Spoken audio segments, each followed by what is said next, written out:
இங்கே விருந்தினராக வந்திருக்கும் பார்த்திபன் அவர்களுக்கும் யூவி சேத்து அண்ட் சித்ரா லக்ஷ்மண் சாருக்கு என்னுடைய நன்றிகள்.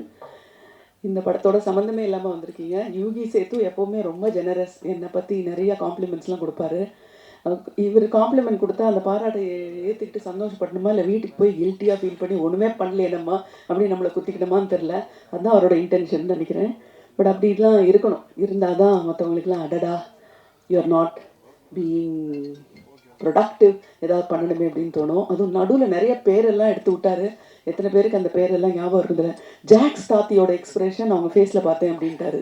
ஜாக்ஸ் தாத்தி அப்படிங்கிறவர் வந்து எத்தனை பேருக்கு தெரியும்னு தெரியல, ஃப்ரான்ஸில் ரொம்ப பெரிய ஒரு ஒரு கல்ட்டு. சார்லி சாப்ளின் வந்து ஃப்ரான்ஸில் பிறந்திருந்தா எப்படி இருக்குமோ அந்த மாதிரி. அந்த பேரெல்லாம் சொல்லும்போது இன்னுமே உதறது கை காலெல்லாம். எனிவே அண்டர் யூட்டிலைஸ்ட் அப்படிலாம் சொன்னார். அடக்கமாக தான் இருக்கணும் எல்லாரும். ஓவர் யூட்டிலைஸ் ஆகிட்டேன்னு வச்சுக்கோங்க, என்ன இவங்க எல்லா படத்துலையும் இருக்காங்க, இவங்க போராக இருக்குது அப்படின்றவாங்க. அதனால் நாங்கள்லாம் கொஞ்சம் அடக்கி வாசிச்சா தான் இந்த மாதிரி வேர்டிக்டான படத்தில் ஒரு 4 நாள் ஒர்க் பண்ணால் கூட கொஞ்சம் ஸ்பெஷலாக இருக்கிற மாதிரி தோணும். So which is an advantage for the film, me being under utilised. And Chitra Lakshmanan sir, thank you so much. அழகாக அனலைஸ் பண்ணீங்க. இந்த படத்துக்கு வந்து ப்ரெஷ் ஷோக்கு அவரை கூப்பிடணும்னு சொன்னது இட்ஸ் வெரி குட். பிகாஸ் நிறைய பேருக்கு வந்து ஒரு படத்தை எப்படி பார்க்கணுங்கிறதே மறந்து போச்சு. ஏன்னா ஒரு ரீலாக 1 minute ரீலாக பார்த்து ஒரு 3 மணி நேர படத்தை வந்து எப்படி கான்சென்ட்ரேட் பண்ணி அதில் இருக்கிற ப்ளஸ் பாயிண்ட்ஸ் எல்லாம் பார்த்து நியூஆன்சஸ்லாம் பார்க்கணும் அப்படிங்கிறது மறந்து போச்சு. இன்னுமே அந்த பிளாக்னஸையே பிடிச்சிட்டு இருக்கோம். அந்த படத்தில் இருந்த எல்லாத்தையும் விட்டுட்டு டார்க்காக ஒரு ஃப்ரேம் வந்தா அப்படின்னு.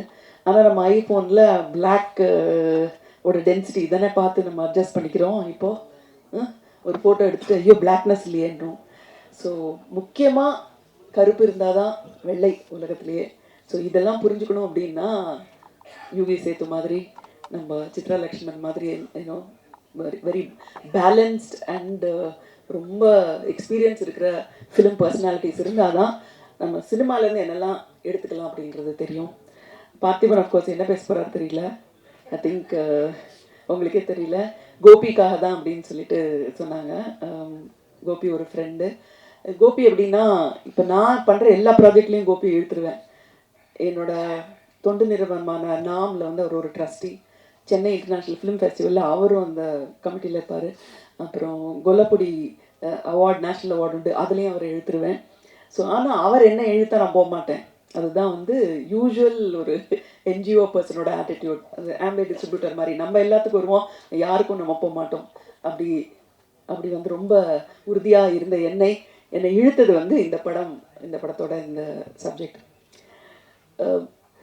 ஆடிஷன் பற்றி சொன்னார். எல்லாருக்கும் ஆடிஷன் பண்ணாங்க, சுஹாசினிக்கு ஆடிஷன் பண்ணல அப்படின்னு சொல்லிட்டு. பட் எங்களுக்கும் ஆர்டிஸ்ட்டுக்கு ஒரு ஆடிஷன் ஒன்று இருக்கும். எப்படின்னா, என்னோட 20களில் வந்து நிறையா லக்ஷ்மி அவர்களோட ரீமேக் படங்களை நான் நடிச்சிருக்கேன். சிறை பார்த்துருப்பீங்களா நிறைய பேர், அதோட தெலுங்கு வெர்ஷனில் நான் தான் ஆக்ட் பண்ணேன். சம்சாரம் அது மின்சாரம் அதோட தெலுங்கு வெர்ஷனில் நான் தான் ஆக்ட் பண்ணேன். அப்புறம் கன்னடத்தில் அவங்க இப்பனி கரிகித்துன்னு ஒரு படம் பண்ணாங்க, ரொம்ப ஃபேமஸ், அதோட தெலுங்கு வெர்ஷன்லேயும் நான் தான் ஆக்ட் பண்ணுவேன். ஸோ அதனால் ஒருத்தர் கதை சொல்ல வரும்போது ரீமேக்குன்னு சொன்னால் யூஸ்வலி இன்ட்ரெஸ்ட் இருக்காது.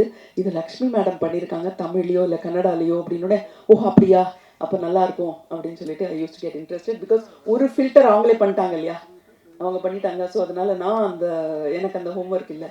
அதே மாதிரி இந்த படத்தில் வந்து கோபி வந்து சொன்னார், இந்த எலைசாங்கிற கேரக்டருக்கு நாங்கள் லக்ஷ்மி தான் கேட்டோம். அவங்க வந்து வேறு வேலை இல்லை, 6 நாள் என்னை அமெரிக்காவை கூப்பிட்டு போய் என்னை கொலை பண்ணி திருப்பி அனுப்புறியா போ அப்படின்னு சொல்லி அனுப்பினாங்க அப்படின்னுட்டு. ஸோ அதனால் எனக்கான ஸ்கிரிப்டோட ஆடிஷன் வந்து அவங்க ஏற்கனவே பண்ணிட்டாங்க. Sheet already done it. So லக்ஷ்மிக்கு கொண்டு போகிற கேரக்டர் அப்படின்னா நிச்சயமாக இது அப்படின்னு வெல் ரிட்டன் கேரக்டர்னு எனக்கு தெரியும். அதனால தான் லக்ஷ்மி மேடம் மேலே பாரத்தை போட்டுட்டு yes I will come to the US அப்படின்னு சொன்னேன். இப்போல்லாம் வந்து ஷூட்டிங்க்கு 12 பேர் எல்லாமே யாரும் போக மாட்டாங்க, நான் ஒருத்தி மட்டும் போனேன். அது பெரிய அட்வான்டேஜ் நினைக்கிறேன் உங்களுக்கு. ஏன்னா 12 பேர் போனால் சுஹாசினி × 12 க்ளோன்னு தொல்லை. அதனால் சுஹாசினிங்கிற ஒரு தொல்லையை மட்டும் இவங்க வந்து சகிச்சுக்க வேண்டியிருந்தது. இன்ட்ரெஸ்டிங்காக இருந்தது இந்த ஷூட்டிங். எனக்கு எல்லா சீனுமே ஸ்ருதி ஹரிஹரனோட தான். வழக்கமாக ஹீரோயின்லாம் எப்படின்னா கேரவனில் இருப்பாங்க, ஜஸ்ட்டு ஷார்ட்டுக்கு வந்துட்டு டைலாக் பேசிட்டு போயிடுவாங்க, ப்ராம்ப்டிங் இருக்கும், அப்படியே சொல்லிட்டு போயிடுவாங்க. சில சமயம் ரிஹர்ஸ் பண்ணுவாங்க. பட் ஸ்ருதி ஹரிஹரன் வந்து கீழே தரையில் உட்காந்து என்கிட்ட, மேம் நம்ம ரிஹர்ஸ் பண்ணலாம்னு போட்டு அரிச்சு பிடுங்கி, அம்மா இது தமிழ்மா, எனக்கு ஒன்றும் ரிஹர்சல் தேவையில்லை, டேக்கு போயிடுறேன், நான் இல்லை எனக்கு வேணும்னு சொல்லி.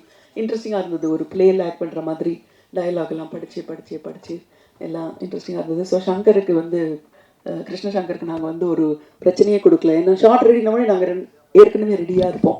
So it was a unique experience. சின்ன ரோல் தான் என்னோடது. ஸோ அதனால என்னோட வேலை வந்து சுற்றி என்ன நடக்குது அப்படிங்கிறத பார்க்குறது தான்.